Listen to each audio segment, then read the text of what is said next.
Kapolres Subulus Salam AKBP Yogi Hadi Setiawan SIK MIK menjadi Inspektur Upacara Penurunan Bendera pada Hari Ulang Tahun Kemerdekaan RI ke-78 tahun 2023 tingkat Kota Subulus Salam bertempat di Lapangan Sadakata Subulus Salam Komplek Perkantoran Pemerintah Kota Subulus Salam, Kamis, 17 Agustus 2023. Bertindak sebagai perwira upacara Kabak SDM Polres Subulus Salam AKP Dodi, dan Komandan Upacara Powerlock Polres Ibda Berenggit Sembiring. Pasukan pengibar bendera pusaka siswa-siswi pilihan SMA sederajat dalam Kecamatan Simpang Kiri dan Kecamatan Penanggalan. Diikuti peserta upacara dari jajaran TNI, Polri, PNS, personil Satpol PP dan WH.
Turut hadir Wali Kota Subulus Salam Haji Afan Alfian didampingi istri Hajah Mariani Harahap, Wakil Wali Kota Subulus Salam Dr. Andus Salmaza MAP beserta istri, Ketua DPRK Subulus Salam Ade Fadli Pranata Bintang.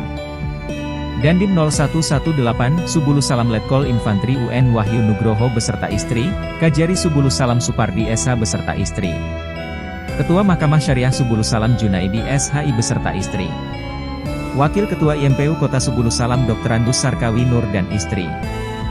PLT Sekda Kota Subulus Salam Haji Sairun SAGM SI beserta istri, asisten, Kepala SKPK, Kabak Seddako Subulus Salam, dan Ki Brimob Kompi 2 Batalion C Pelopor AKP Jaya SH, dan Subdenpom 2, 3 Subulus Salam Kapten CPM Suwardi.